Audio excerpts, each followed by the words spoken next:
Welcome to the OC Politics Show, keeping politics bipartisan, local, and on the level. Welcome to the OC Politics Show. This is Joe Matthews.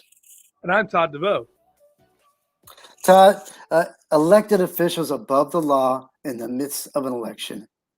Facing 4 felonies, former prosecutor and Orange County Supervisor Andrew Doe is still proceeding with his race to re-election. Another story is term limits are no obstacle to Orange City Councilmember Mike Alvarez seeking re-election. Are resort cities supporting subsidy cities? And where does your candidate get his money? Or his or her money, I should say. Right. That's always a good question, right? Where they get their money. And now the political whip around. Yeah. Woo. Hell yeah. Woo. Brian's getting crazy with the whip over there. So, hey, candidate money sources come to light. Was it too late as many have already voted? Turned out city council member runs for re-election appearing on the ballot. And Disney, $1.5 million spending pits resort-friendly Anaheim Council candidates against subsidized cities. Hotly contested supervisor race pits Republican Andrew Doe against Democrat Sergio Contreras. Whoa. Hey, Joe, before we start, first I want to say today, as I was driving into the studio, I saw and noticed this huge plume of smoke coming over, and it looks like we have a big fire burning up in the canyons.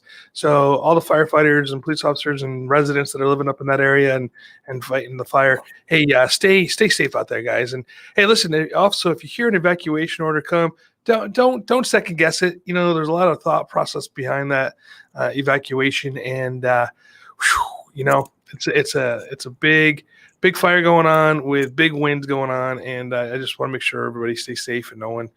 There's no need to lose a life, you know, during this season. That's all I gotta say. Oh, okay. So back to the politics. You know, politics aside, right? I mean, back to the politics. The show of the day is politics today. So candidate money source comes to light as many have already elected. That's one of the things, or have voted, and that's one of the things I always think is interesting about, you know, early voting. Get your vote in early, and there's a lot of push to get the vote in early. And what it does specifically for the fight, right? The political fight, if you will, is it really changes a lot of what the way people have to present themselves, right? And so one of the things that always came into this time of year, right about now, is when the final donor statements and donor reports have to come out from the candidates. And that being said, that means that your candidate may have got the one that you thought was the person for you, may have gotten money from something or someone that you weren't really supportive. Let's say, you know, on the conservative side, it's say somebody got money from George Soros, dun, dun, dun, right? And you know, or on the say on the liberal side, somebody got money from the Koch brothers, dun, dun, dun, right? And so now you go, oh, I don't want to vote for this person because they're supported by this person who I don't like, whatever, right? I'm not really keen on the fact of when you put out your money anyway. First of all, as an individual citizen, that when I donate money to Joe Matthews for Congress, that has to be reported, and my name gets associated with that.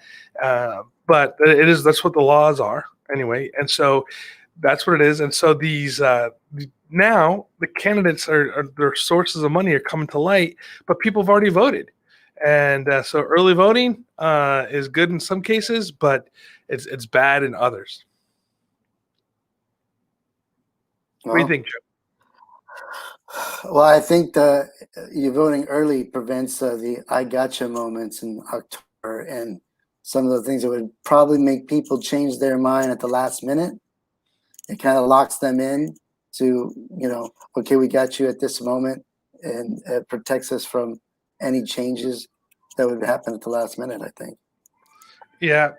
Absolutely. I mean, like if you think about there's some firefighters heading up to the fire right now. So you got to think of this things like this, right?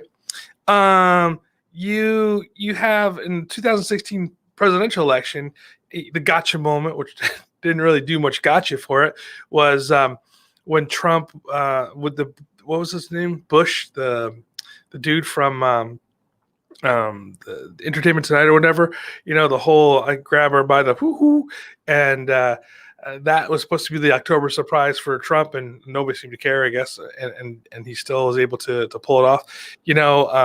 This year the October surprise, I guess, is the whole Hunter Biden case. Don't forget about Hillary's emails. Don't forget about Hillary's emails. Yeah, but that wasn't an October surprise. I mean, that was something that started early. You know what I mean? That October surprise is like, here's the hit piece that comes out. Dude, I remember when we were playing politics that, I'm not going to out him. I was going to use his name. There was a guy who was a campaign operative, and he actually had hit pieces ready to go in Publisher or whatever, in Photoshop or however he created them, ready to go to print out if we needed it for the campaign. And we just sat on that, depending on what the numbers look like, So I mean, that's just politics, right? That's part of the political game. Yeah. But so that being said, what do you think? Do you think that these numbers really make a difference to people when they're choosing their candidates? Numbers as far as money's concerned? Yeah. Like where it's coming from. I think so. Especially when especially if it's their number one campaign donation, and that's it. They have one single campaign donation, and it's huge. And then you see their behavior. I'm going to talk about that later with my friend Andrew Doe. So, right. Talk about money and politics. But I mean, tying that in, at the end of the day, outside of people like you and I, or maybe even people listen to the show, because I mean, obviously, if you're here, you're into politics. How many Joe Blows on the street there, and Jim Schmuckatellis are looking at, looking at the, who's getting money from where. How many people really care? I was almost named Schmuckatelli. That would have been awesome. But I'll take Joe Schmo. I'll take Joe Schmo any day of the week. No, seriously, what was the question I got mixed up with my own joke? No, that's great though. I mean, no, hey, Joe Schmuckatelli, does the Joe Schmuckatelli on the street, does he care where the money comes from? The guy who's like, schlepping all day long over at the 7-Eleven trying to make some Slurpees or whatever. Does that guy really give a crap where the politics, where the money comes from? That guy probably doesn't even vote. I mean, when you think about the voting turnout, the average Joe Schmo doesn't even care because he doesn't even vote. Now, the educated person that takes the time to learn what's going on and follow, politicians and their actions, I'm sure the money does matter. Does it matter to you? Do you care if a candidate? I mean, what I mean by this is that the candidate that you're going to vote for, right? If they're a liberal, they're going to get money from the George Soroses, the whatever his name is, the oh my God, I lost my mind.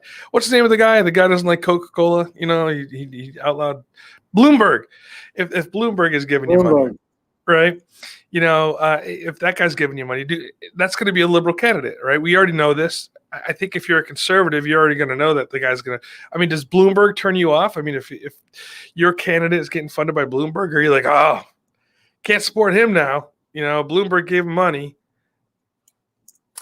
I think if Bloomberg and the candidates line up with what they believe in, and Bloomberg could help that person out with their campaign, that's war. The opponent is doing the exact same thing, right? And that's my point. That's exactly my point. That's why I think this report that comes out where the money comes from is just bullshit. To be, to be truthful, Yeah. Excuse my language, Joe. Sorry. You got me. That's okay. I'm not offended yet.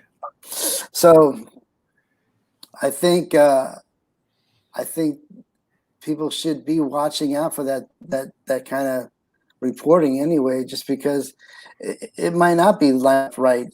It might be a sinister, that has a alternative motive, what I should say. And what is your candidate getting himself mixed up in? So That's I heard, why I think. but I'm sorry, I'm interrupting you again. So I'm bad at interrupting. Just. Me in the nose next time. So, but, hey, Brian, punch him in the nose.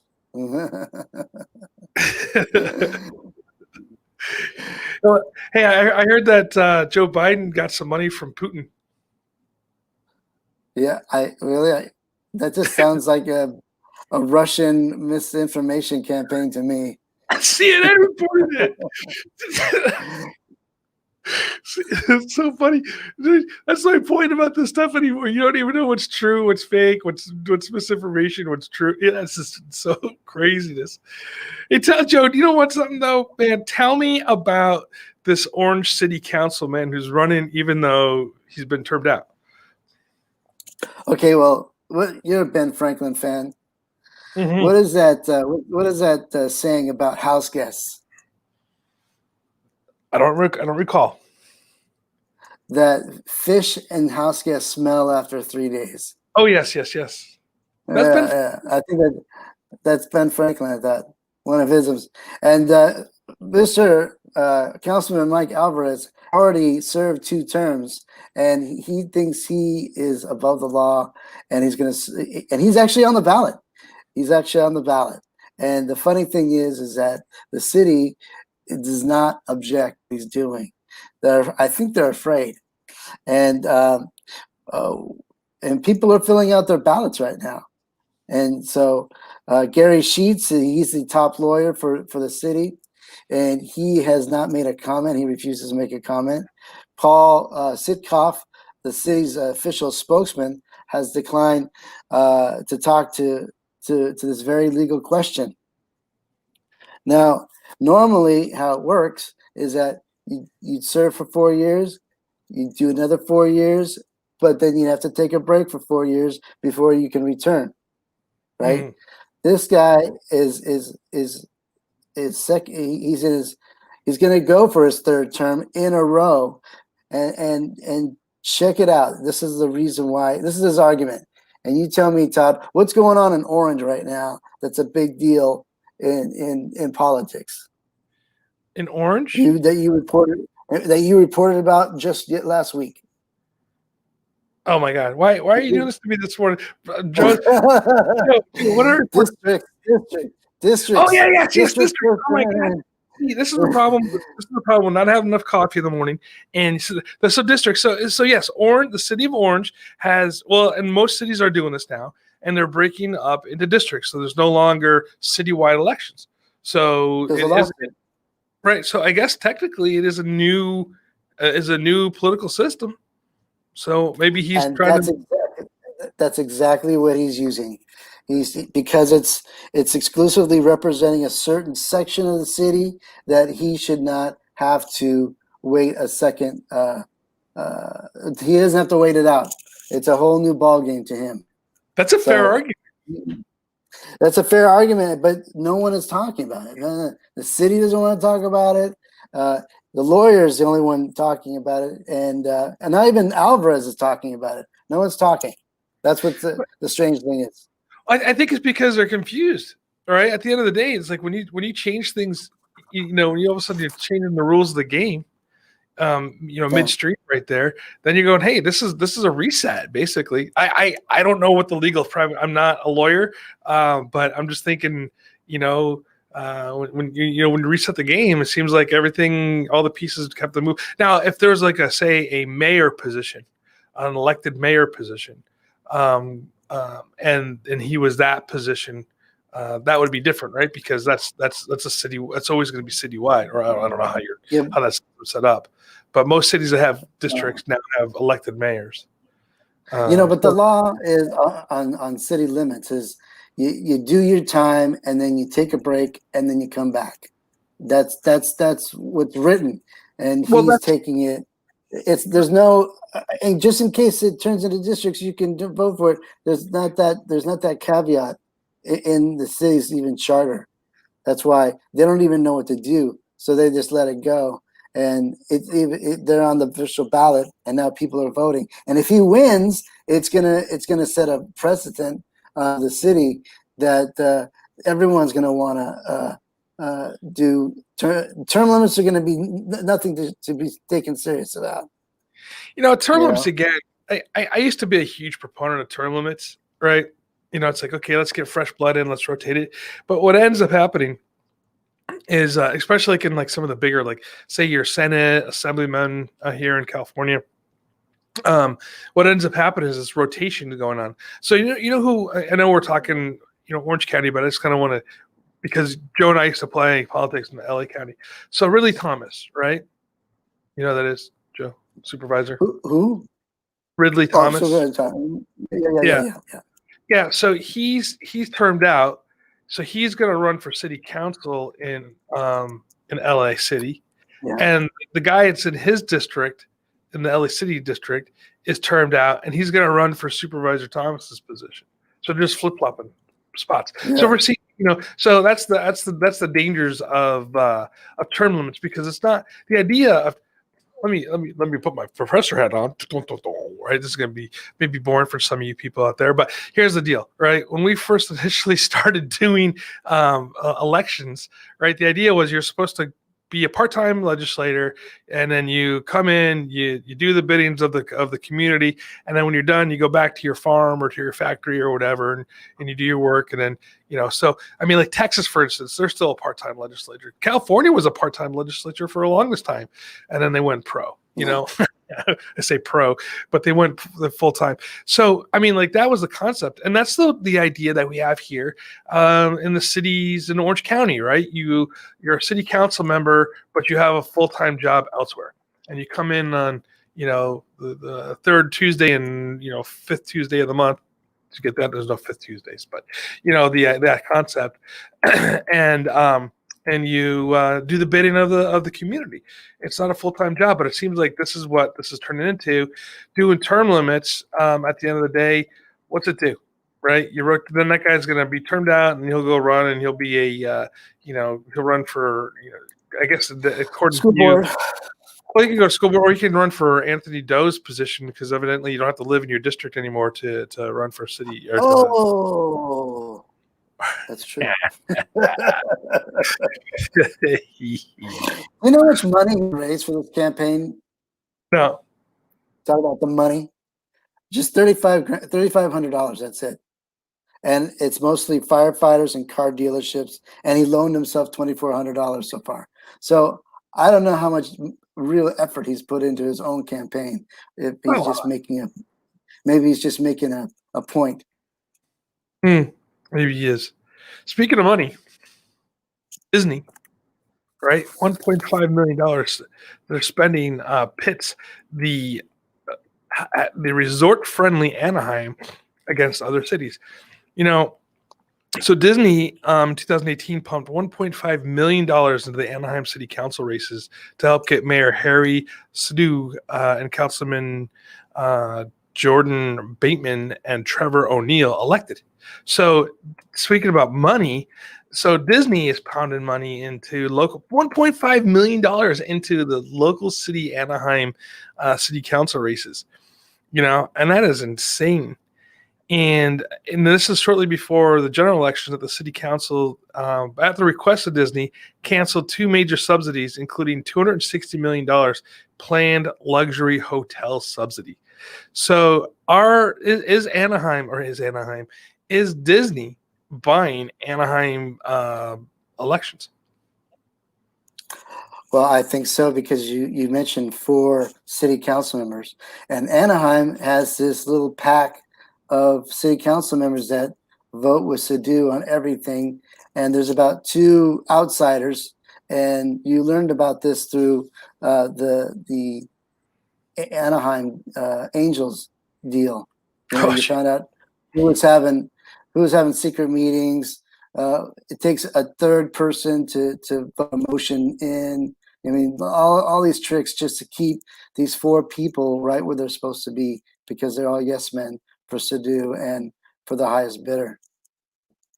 You know, it goes into this, right? That one of the people who's running against the city council member, her name is Denise Barnes, and she only raised $14,000 for her campaign, and she's fighting off spending against her. So, you know, the California Associated Realtors spent $48,000 on mailers for to oppose Barnes. So she only raised $14,000, and another organization who's not elected or not associated with the candidates specifically, which is actually illegal, right? If you wanted to spend money on raising your own campaign ads and stuff like this, you're more than welcome to. And this association spent $48,000 on mailers. And it's talking about money into the campaigns. You know, I mean, this is Anaheim. This is not a huge city like LA or anything. And these guys have districts too, by the way, just to kind of throw that out there. We're talking about districts, and that's in District 1. So last year Barnes pushed for rent control to protect the mobile home seniors. Remember those people who are suing the city of Anaheim? She's protecting the mobile homes. So she's going, she's kind of like, the fighting for the little guy. But here's the problem.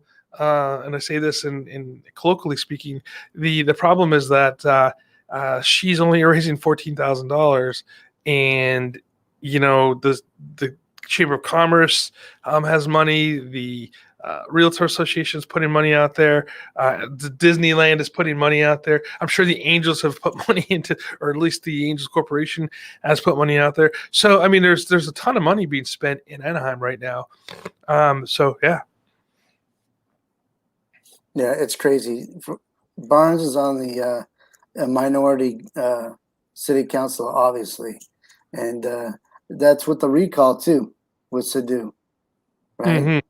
Yeah, it's sad. It's sad the way these big cities are acting. A little cronyism, and no one's kind of caring about it. No one's raising the right lantern except for us. We're raising the right lantern. But we need more than 100 people to actually listen to it. Yes, we are charging. We want you to hear from the gospel. Hey, yeah, so speaking up there, so if you are listening to us and you enjoy the show, and hopefully we make it politics a little bit fun, make sure that you share it with your buddies and have them share it with their buddies, and maybe we could get more people listening. All right, Joseph. All right. Hey, so speaking of money, we're going down this money pipeline here. And so now we have keeping down. So each district has money coming into it in Anaheim, and it's coming from all different locations. But we have our favorite candidate, at least Joe's favorite candidate. Joe's obsessed with. I want you to meet Andrew Doe, and you guys go have a cup of coffee or something like that, because it'd be kind of fun. So what's going on with your favorite supervisor in the county of Orange? Okay, well, first of all, I have to give him proper introduction, and that is Andrew Doe is the Hall of Fame member of the Watch List. Dun dun dun. Watch list, bro. Watch list. So for the last 2 weeks, he's been in the newspaper both times for felonies. Now, I don't know how people get to still run for election if they're getting investigated like that. I mean, this is the hottest election race. It's first district, and it's first district county supervisor pits Republican Andrew Doe against Republican Sergio Contreras, a Westminster councilman on the seat of the county's powerful board of supervisors. Todd, what the hell is a board of supervisor as opposed to a city council member? Well, the board of supervisor oversees county policies, and so they're looking at the budget for, say, Orange County Health, the water district, or not the water districts, the sanitation, the public works, the larger county things compared to the city council, which are specifically city related stuff. It's wide-reaching. and it affects everybody, the board of supervisors. But it's like an unknown. It's an unknown entity that people just don't know exists. If you ask the average person, they're They actually responsible have for more. seven. I was going to say Actually, they what? in some cases they have more juice than the city council does. Oh yeah. Well, when you think about it, there's 4 or 5 congressional districts that fit into a district. A congressional district fits into a supervisory district. So you can have 2 or 3 congressmen within one representation. That's how vast their power is. Mm-hmm. Does that make sense? Makes sense to me. So basically, this is right now we're at a 4-1 majority, a super majority in with the Republicans leading it. Now, if Sergio was to win, it'd be a 3-2 Republican majority. Now, first district is Santa Ana, Garden Grove, Westminster, parts of Fountain Valley, and parts of unincorporated Midway City. Now, right now, Democrats have a 17-point advantage over voter registration, and even a wider margin than the 14% when Doe narrowly won re-election in 2016 by, check this out, 0.4%. So he barely squeaked in there. So, Todd, talk about money. What do you think is the largest amount of money, or who is the biggest contributor to Andrew Doe's campaign? Andrew Doe. No, the Orange County Sheriff, and they spend, wait for it, $855,000. That's how much it went to Andrew Doe. Yes, that's what's, and so it doesn't surprise me because last year Doe voted $151 million in raises and moved $24 million from departments to like the healthcare agency to pay for sheriff overruns. So, Doe, if it's, I'm just like a former prosecutor, you would think that he would have a little bit of a moral compass. Contreras is backed by mainly trade unions, and so their campaign is pretty. What's that? So it's union versus union. Yeah, union versus union. So the campaign has been centered on the coronavirus, of course. Where Doe says he has been successful in safely reopening businesses during the coronavirus, whereas Contreras feels like he's still in responding to the crisis that's undermining health experts. Homelessness is another major campaign issue, where Doe says he's been solving the homeless issue and wants to continue doing so, while Contreras says the county has failed to move fast enough to create affordable housing to get people off the street. Now, Doe has some problems. Doe is under investigation for money laundering over the campaign cash transfers last month with the Republican Party. The party chair has declined to comment about it. Declined to comment. So there's that. Then next week, it was 2 more felonies about him falsifying election records and accused of living in the 3rd district in North Tustin with his wife in the big house when he should have been in the smaller house in 1st district, who he truly represents. With the dogs. So that might be the dog house. So yeah. So 80% of the votes in 1st district has yet to be cast so far, in according to election officials. But so let me ask you this, Joe. Right? Yeah. When Mr. Doe, or is it honorable? No, it's not honorable. I thought it was still Mr. Right? So Mr. Doe, he's still honorable.